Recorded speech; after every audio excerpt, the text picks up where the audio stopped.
పరతత్వాన్ని పొందాలనే తీవ్రకాంక్షతో చాలాసార్లు రాత్రి సమయాల్లో సమీప అడవులకెళ్ళి తీవ్ర ధ్యానంలో మునిగిపోయేవారు. అలాంటప్పుడు వారికి కాలగతి కానీ పరిసరాలు కానీ తెలిసేవి కావు.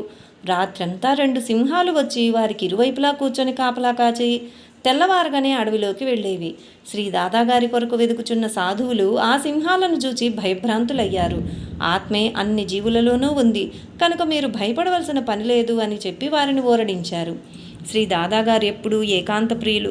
ప్రపంచమంతా నిద్రించు అర్ధరాత్రి సమయమున నర్మదామాతను ఏకాగ్ర మనస్సుతో స్తోత్రం చేయుచు ఆ తల్లిని ప్రసన్నం చేసుకునిచుండేవారు. నర్మదా నది ఇసుక నీరు కలిపి చక్కెర నెయ్యి జీడిపప్పు ద్రాక్ష గల మధురమైన హల్వా తయారు చేసి నిద్రించు సాధువులందరి తలల దగ్గర ఆకులలో పెట్టేవారు. పిన్న వయస్కుడైన శ్రీ దాదాగారి యోగశక్తులెరుగని ఆశ్రమవాస సాధువులు ఆశ్రమ వంటగదిలోని వస్తువులు దుబారా చేయుచున్నాడని శ్రీ గురువుగారైన శ్రీ గౌరీశంకర మహారాజు గారికి ఫిర్యాదు చేశారు. సర్వజ్ఞులైన శ్రీ గౌరీశంకర మహారాజు గారు శ్రీ దాదాగారి గొప్పదనం అందరికీ వెల్లడి చేయు తలంపుతో అందరి సమక్షమున శ్రీ దాదాగారిని ఈ విషయమై ప్రశ్నించారు. తాను ఆశ్రమ పదార్థాలు వాడడం లేదనియు నర్మదామాత కృప వల్లనే తనకా ప్రసాదం లభించుచున్నదనియు చెప్పి సాధు సంఘం సమక్షంలో నర్మదామాత ఇసుక నీరు కలిపి హల్వా సృష్టించారు.